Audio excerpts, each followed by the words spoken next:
5月8日金曜日に行われたアルバルク東京対長崎ベルカの試合のゲームレポートです。いつもアルバルク東京への応援ありがとうございます。5月8日鐘に開催された長崎ベルカ戦は終始相手に主導権を握られて大差での悔しい敗戦となり、2025-26シーズンのアルバルク東京の戦いが終了しました。苦しい試合の中でも最後の最後までチームと共に戦ってくださったすべての皆様、本当にありがとうございました。試合はファイナルスコア56対96で長崎ベルカが勝利しました。スタッツリーダーズです。ブランドン・デイビス選手は15得点、安藤修斗選手は8得点、セバスチャン・サイズ選手は8得点、マーカス・フォスター選手は6得点を記録しました。リバウンドではザック・バランスキー選手が6リバウンド、セバスチャン・サイズ選手が5リバウンド、ライアン・ロシター選手が4リバウンドを記録しました。アシストでは、長壁大輝選手が4アシスト、テーブス海選手が3アシスト、安藤修斗選手が3アシストを記録しました。レイニアス・アドマイティス HC のコメントです。まずは長崎の皆さん、おめでとうございます。今後の健闘を祈っています。レギュラーシーズン1位のチームとして、質の高いバスケットをしていて、非常にフィジカルでテンポも速く、多彩な武器を持ったチームです。チャンピオンシップを勝ち取ってほしいと思います。試合についてはあまり多くを語ることはありませんが、前半の最大の問題はイ・ヒョンジュン選手でした。彼についてはしっかり準備していましたし、チームにとって非常に重要な存在です。いわゆる X ファクターというより、攻撃の中心となる選手です。その彼にワンクォーターで14点、前半だけで20点以上取られてしまえば、それは明らかに多すぎます。そしてもう一つはエナジーの部分です。前半だけでセカンドチャンスポイントを13点も与えてしまい、そこを完全に支配されていました。その流れでリードを奪われ、さらに差を広げられてしまいました。長崎の選手たちについてはどのように評価されていますか？彼らは非常に良いバスケットをしていたと思います。ボールムーブもよくチームとしてしっかりプレーしていましたし、ベンチから出てくる選手たちも良いインパクトを与えていました。全員が自分の役割を理解し、それを遂行していた印象です。そういった積み重ねが最終的にチームとしての強さにつながっていたと思います。タフな試合となる中で選手たちの奮闘についてはどうお考えでしょうか？バスケットボールは個人競技ではなくチームスポーツです。自分たちはチームとして試合の日々からファウルを使うこともできず、フィジカルに戦うこともできていませんでした。ファウルギリギリの強度でプレーすることや、オフボールのスクリーンから簡単にシュートを打たせないこと、場合によってはそこでファウルを使うことも必要でした。一方でオフェンスでは、最初の3分間でペイントタッチが1回もありませんでした。ずっとスリーポイントラインの外でボールを回しているだけ。それではフィジカルなプレーとは言えません。このような試合では、特に長崎のような相手に対しては、もっとアグレッシブにプレーする必要があります。選手たちは戦おうとはしていました。長に関して言えば、個人としては本当に素晴らしいシーズンだったと思います。アルバルクの顔とも言える存在で、名前を聞けばまず彼を思い浮かべる人も多いでしょう。コート上での姿はもちろんですが、コート外でも模範となる存在です。この4年間での成長は本当に素晴らしいものがあります。将来的には代表に声がかかる可能性も十分にあると思います。ヒロムに関しては、アルバルクでの1年目でしたが、これからも毎試合ごとに成長していってほしいです。チームへの思いをお聞かせいただけますか？今シーズンは、おそらく非常に難しいシーズンの一つでした。3つの異なる大会に挑み、それぞれに目標がある中で戦ってきました。その中で、選手たちは本当によくこの状況を乗り越えてくれましたし、素晴らしい努力を続けてくれました。これは今日や昨日の試合だけの話ではなく、シーズンを通しての話です。ESL ではファイナル4に進出し、天皇杯も戦い、様々な困難がある中でプレーオフにも進出しました。結果としてはクォーターファイナルで終わってしまいましたが、選手、メディカルスタッフ、パフォーマンスチーム、コーチ陣、スタッフ、全員が本当に素晴らしい努力をしてくれました。心から感謝していますし、非常に誇りに思っています。そして、アルバルクのファンの皆さんには、改めて感謝を伝えたいです。ファンの皆さんの存在は本当に重要で、特にトヨタアレナ東京というホームアリーナがある今、できるだけ多くの試合、チャンピオンシップもここで戦いたいと強く思っていました。シーズンを通して良い時も悪い時も試合中にうまくいかない時間帯でも常に自分たちを支え続けてくださり、本当に大きな力になっていました。このサポートはコーチとしてもチームとしても本当に大きな意味がありました。これからも会場で大きな声援を送っていただき、そして何より健康に気をつけながら、これからもアルバルクを応援し続けてほしいと思います。本当にありがとうございました。ザック・バランスキー選手のコメントです。クォーターファイナルを振り返っていただけますか？まあ一番は、ここで翔平の旅が終わってしまったことが悔しいかなっていうのは、率直な個人的な思いではあります。CS のこの強度高いバスケで、相手に圧倒されて何年目だよっていう感じはあるので、ただただ翔平に申し訳ない気持ちです。そして、ファンのみんなにも申し訳ない気持ちです。でも、最後まで支えてくれたのは、本当に感謝の気持ちしかないです。翔平の全てを知ってるわけじゃないけど、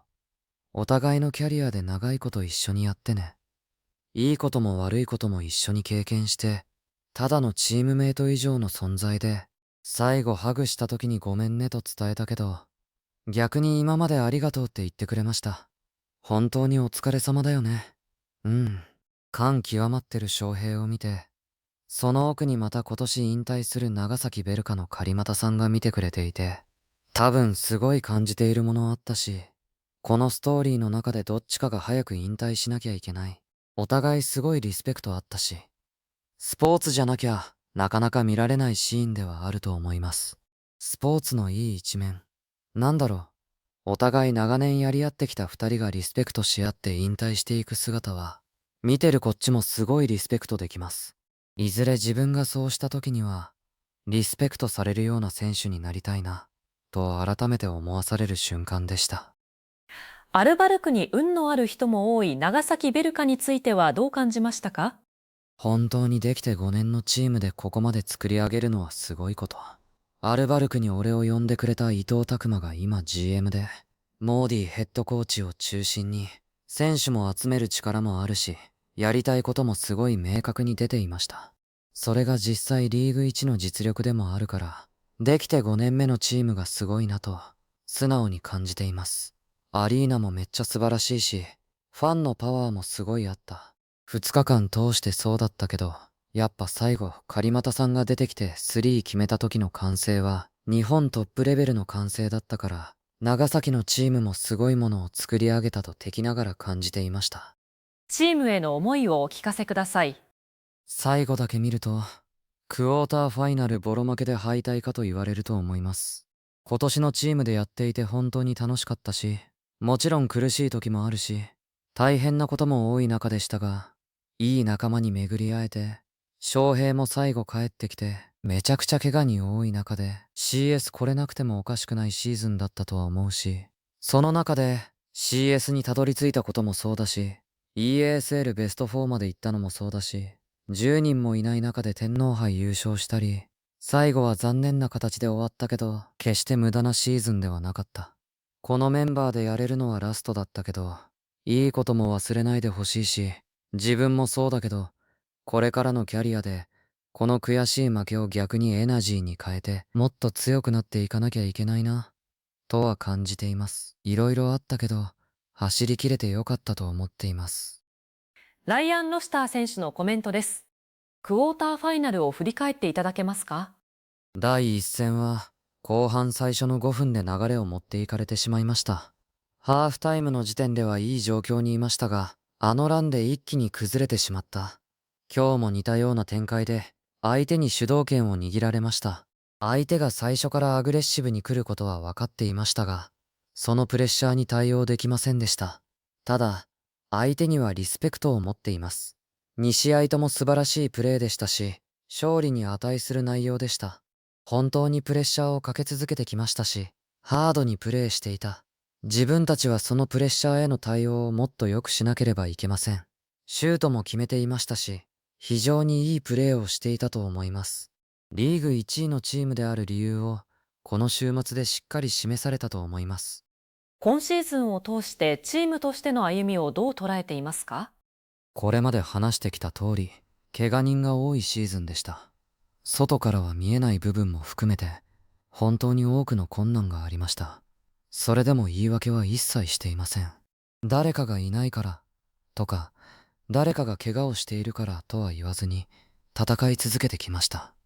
シーズンを通してチームとして戦い抜いたと思います。もちろん、この終わり方は悔しいですが、毎日しっかり取り組み続けてきたという点では、チームとして良い姿勢だったと思います。ファンへのメッセージをお願いします。正直に言って、本当に申し訳ない気持ちです。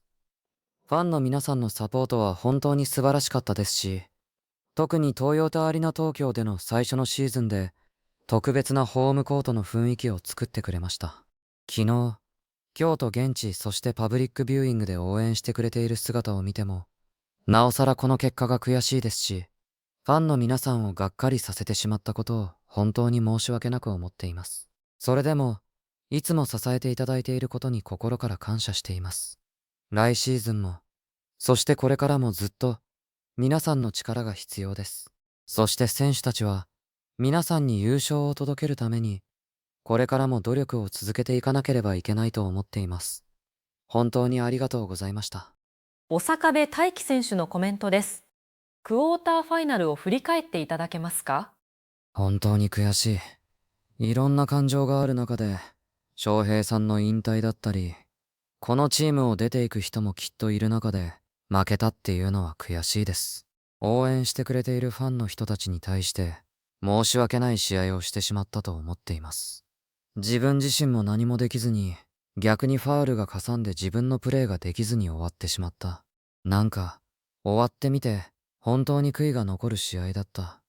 ああいう形で翔平さんを引退させてしまったことが、一番悔いに残っています。ゲーム1もそうだけど、一つに慣れてなかった。相手の方が気持ちが出ていた。なんだろうな。言い方悪いけど、綺麗にバスケットやろうとしてる人が多い。CS の舞台ってそういうんじゃなくて、泥臭いことだったりとかそういうので、流れを持ってこれる。自分も含めてだけど、4回 CS をやってきましたが、まだまだ自分たちは大舞台の戦い方ができていなかったです。その中でも、最後までザックさんだったり出ている5人が、点差動向関係なく戦ってくれたのは本当に嬉しかった。本当に勝てなくて残念でした。今シーズン見えた自身のリーダーシップについてどうお考えですか？プレーではわからないですけど、この試合勝ちたかったって気持ちは一番強かったって思ってるし、勝てなくて悔しい。自分自身も引っ張れるプレーはできなかったし、自分ができる声掛けだったりはやっていたけど、まだまだ足りないものがあった。一人じゃバスケットは勝てないけど、もっともっとチームを引っ張れるプレイヤーになりなければって思いました。チームを引っ張っていく立場として今後の抱負をお願いします。正直、難しいと思うけど、全員が一つにならなければいけないし、たとえ一人がイライラしてたとしても、絶対に同じ方向を向いてほしい。苦しくなった時って絶対に人間性が出るし、普段あまりプレータイムない人が頑張ってる時に、ベンチで見ている姿だったりとか、それがチームの力だと思っています。全員で戦わなければいけないのに、違う方向を向いてたり、自分自身もそういうことはある時はあるんですけど、CS の舞台でそれやってたら絶対勝てない。特にこの何試合かはそれがよく目についてしまった。それを自分自身がみんなに伝えられればよかったけど、まあ結局はチームで戦わなければいけなかったって思ってます。ファンの皆さんへ一言お願いします。今シーズンもたくさんの応援に感謝しています。トヨタアレーナ東京での初めてのシーズンで、ファンの皆さんの前でプレーできるのが嬉しかったです。ホームの一体感最高でしたし、アウェーでどこに行っても自分たちには声援が届いていましたし、一緒に戦ってくださりありがとうございました。以上、5月8日金曜日に行われたアルバルク東京対長崎ベルカの試合のゲームレポートでした。